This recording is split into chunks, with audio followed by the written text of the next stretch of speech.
warahmatullahi wabarakatuh.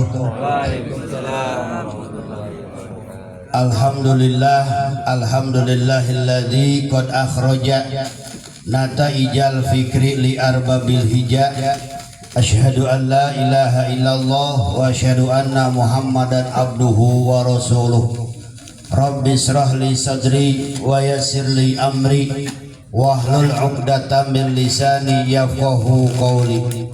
Subhanaka la ilma lana illa ma 'allamtana innaka antal alimul hakim. Puji beserta syukur kita haturkan kepada Zat Allah yang Maha Ghafur.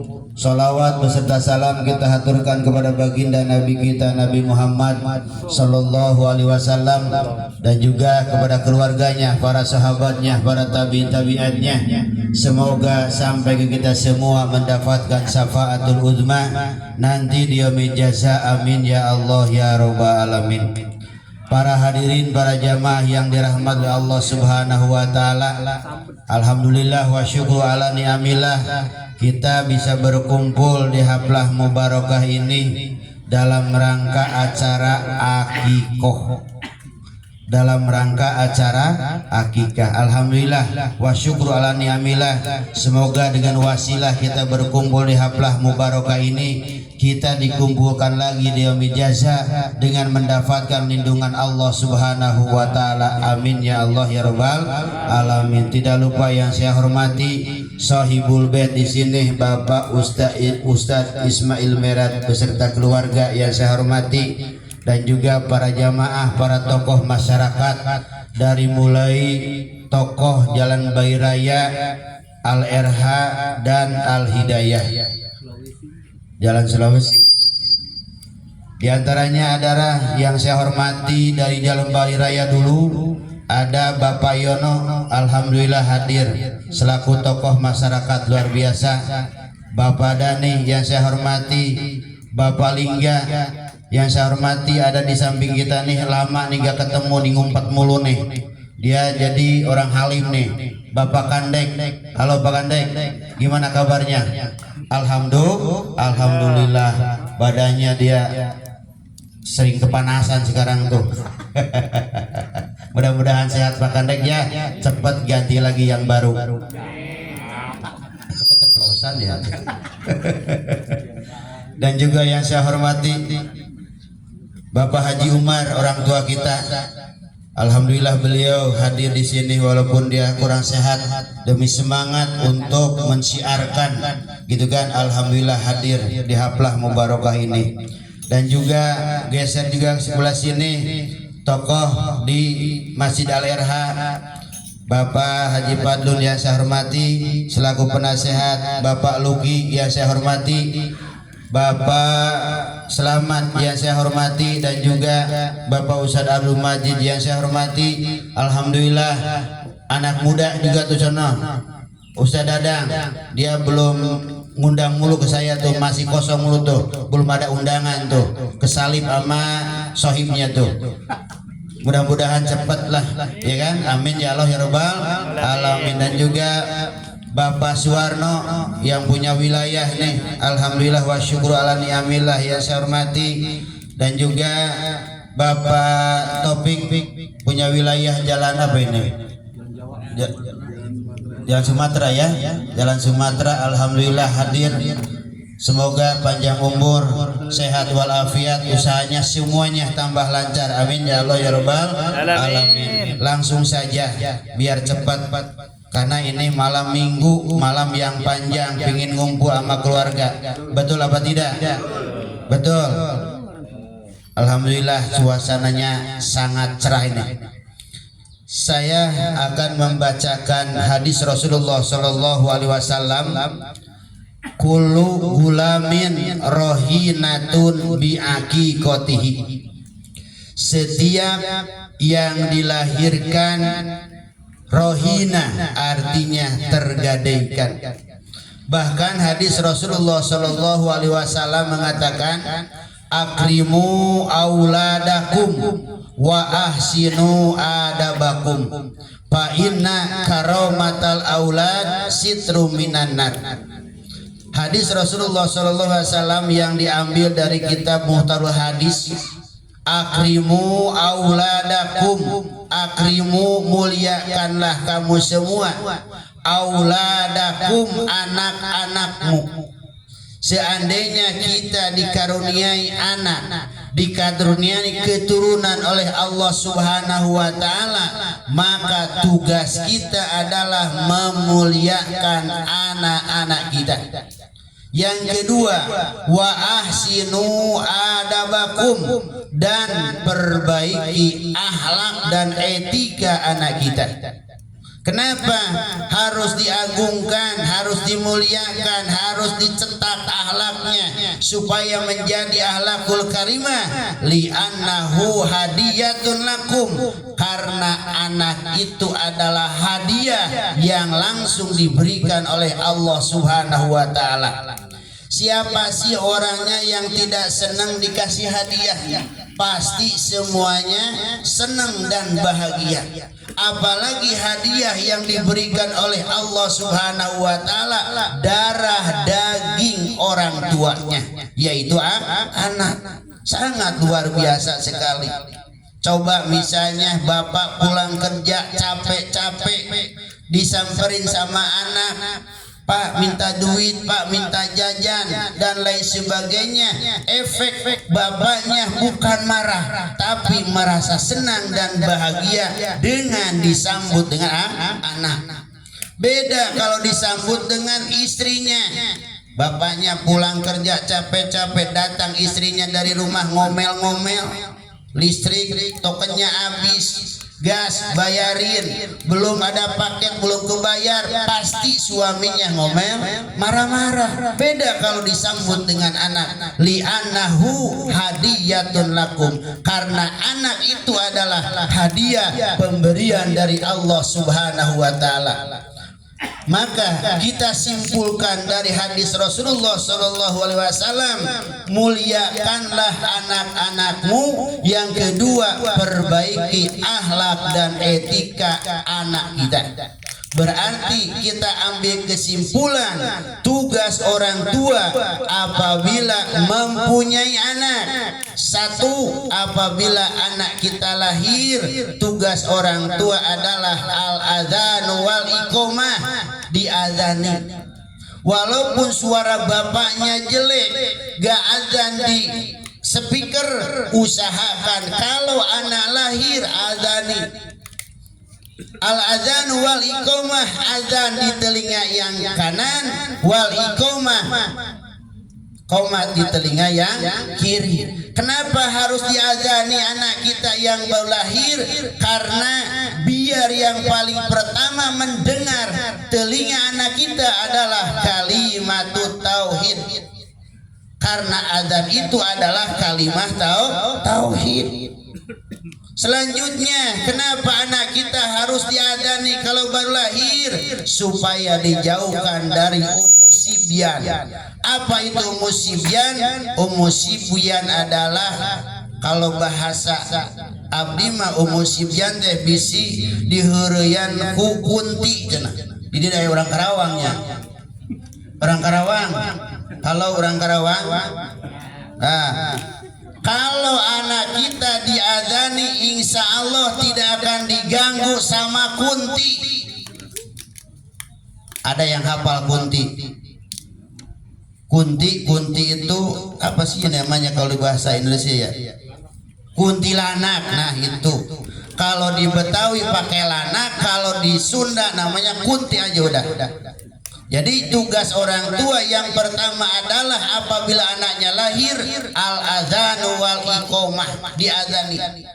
Tujuannya biar anak paling pertama mendengar adalah suara kalimah tauhid. Yang kedua, supaya dijauhkan dari gangguan ummu sibyan, berarti kuntilanak. Kadang-kadang anak tuh tiba-tiba nangis, tidak ada air matanya. Kalau anak nangis tiba-tiba bacain ayat kursi, bacain falak bin nas, tiupin ke ubun-ubunnya, insya Allah kunti itu kabur. Yang kedua, tugas orang tua apabila mempunyai anak, ayu sama ismuhu, berikan nama yang baik. Kenapa harus diberikan nama yang baik? Karena di balik nama ada doa yang dipanjatkan kepada Allah Subhanahu wa taala untuk kebaikan sang anak. Makanya ini namanya siapa? Sofiyatul Izzah. Apa artinya Ustaz? Sofi itu artinya, Sofi artinya bersih kan? Izzah artinya bahagia, gitu kira-kira ya. Bukan Sofi ngarak nama paket itu mah. Ini mah Sofi nama anak, artinya bersih, artinya doa buat anak itu semoga dibersihkan dari hal-hal yang buruk. Izzah artinya semoga mampu membahagiakan kedua orang tuanya. Tuh di balik nama ada doa yang dipanjatkan kepada Allah untuk kebaikan sang anak. Dan juga tidak semua nama di dalam Al-Quran itu baik. Ada yang tidak boleh. Seperti di dalam Al-Quran ada nama setan, gak boleh dipakai nama. Atau di dalam Al-Quran ada nama jahanam, gak boleh dipakai nama. Jadi yang kedua tugas orang tua adalah memberikan nama yang baik, karena di balik nama ada doa yang dipanjatkan kepada Allah untuk kebaikan sang anak. Dan juga dengan nama yang baik itu nama akan dipanggil sama bapaknya, itu nama akan dipanggil sama emaknya, sama kakaknya, sama tetangganya, sama saudaranya, bahkan akan dipanggil yusaruna yaumal qiyamah bi asmaihim. Nanti akan dipanggil juga oleh Allah pada hari kiamat yang nama yang diwariskan sama orang tuanya. Makanya yang kedua adalah beri nama yang baik.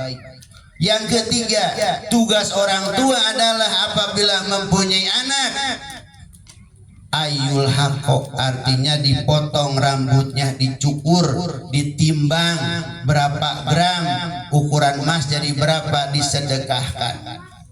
Selanjutnya yang keempat, al-aqiqah, laksanakan akikah. Di dalam hadis dikatakan tadi, kullu gulamin rohinatun bi aqiqatihi, setiap yang dilahirkan, rohinah artinya tergadaikan. Bagaimana cara menebusnya anak itu? Bi aqiqatihi, dengan cara akikah, memotong kambing. Kalau perempuan sunatnya satu kambing, kambing maka gak ada juga sapi, silahkan. Tidak ada sapi, adanya juga kebo, silahkan. Kalau laki-laki disunatkan dua kambing. Contoh tergadaikan, misalnya kita punya motor, karena kita gak punya duit, digadaikan ke pegadaian.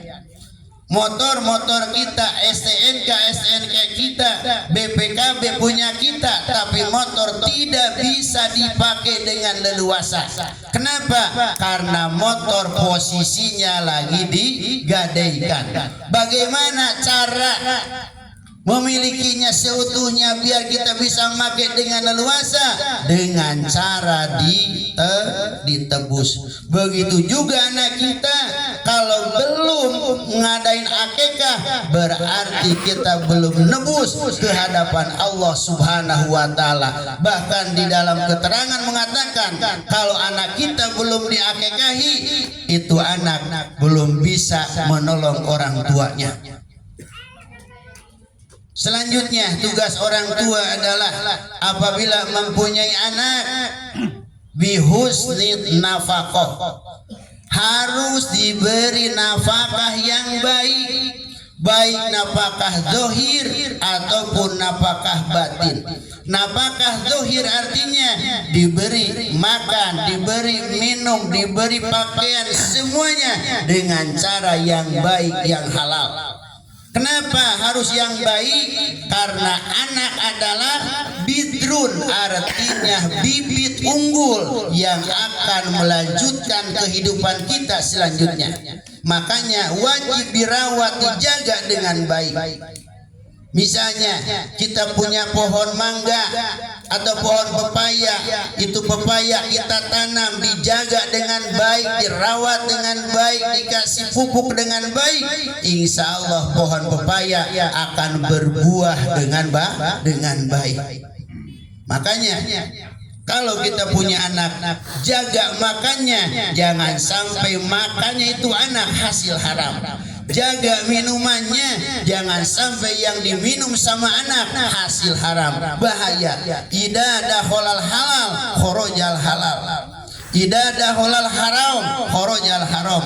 Apabila yang masuk ke mulut anak itu adalah makanan yang halal, insya Allah pikirannya akan baik, perilakunya akan baik, mulutnya akan baik, matanya juga akan melihat dengan hal-hal yang baik.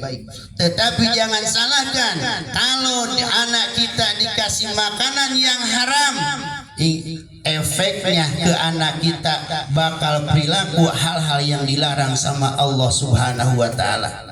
Yang terakhir, tugas orang tua apabila mempunyai anak, bihusni tarbiyah, memberikan pendidikan yang baik. Kenapa harus diberikan pendidikan yang baik? Karena karakter anak tidak ada ubahnya dengan karakter binatang. Karakter anak kalau belum diberi ilmu agama, tidak ada bedanya seperti binatang. Anak mempunyai sifat berani, binatang juga mempunyai sifat berani. Anak mempunyai sifat sayang, binatang juga mempunyai sifat sayang. Yang membedakan antara binatang dengan manusia adalah ilmu dan akhlak. Tujuannya apa? Biar anak kita ke depannya menjadi anak yang berakhlakul karimah. Yang terakhir, tugas orang tua, kalau anak kita ingin menjadi anak yang soleh solihah, banyak-banyaklah berdoa kepada Allah Subhanahu wa Ta'ala, seperti doa yang biasa dibacakan oleh Rasulullah Sallallahu Alaihi Wasallam. Mana doanya? Rabbana hablana min azwajina wa dzurriyyatina qurrata a'yunin waj'alna lil muttaqina imama. Itu doa orang tua untuk kebaikan keluarganya, untuk kebaikan anak-anaknya. Suka dibaca? Suka dibaca? Alhamdulillah. Usahakan baca sehabis sholat. Itu adalah doa untuk kebaikan di dalam rumah tangga. Rabbana hablana min azwajina wa dzurriyyatina qurrata a'yunin. Rabbana, ya Allah, wahai Tuhan, hablana, aku meminta kepadamu ya Allah, min azwajina, keluarga kami, wa dzurriyyatina, anak turunan kami, qurrata a'yunin, yang selalu membahagiakan, yang selalu nyenengin di dalam keluarga. Wa dzurriyyatina qurrata a'yunin waj'alna lil muttaqin imama. Ya Allah, jadikanlah keluarga kami ini orang-orang yang bertakwa kepada Allah Subhanahu wa Ta'ala. Jadi yang terakhir, perbanyaklah berdoa kepada Allah Subhanahu wa Ta'ala biar di keluarga kita menjadi keluarga yang sakinah, mawaddah, warahmah. Kira-kira cukup ya? Mohon maaf nih apabila ada kesalahan kehilapan. Dari siang kita kecaprak mulu Pak, sampai sekarang nih agak serak-serak, jadi mohon maaf nih agak ngelantur juga ya. Billahi taufiq wal hidayah. Wassalamualaikum warahmatullahi wabarakatuh.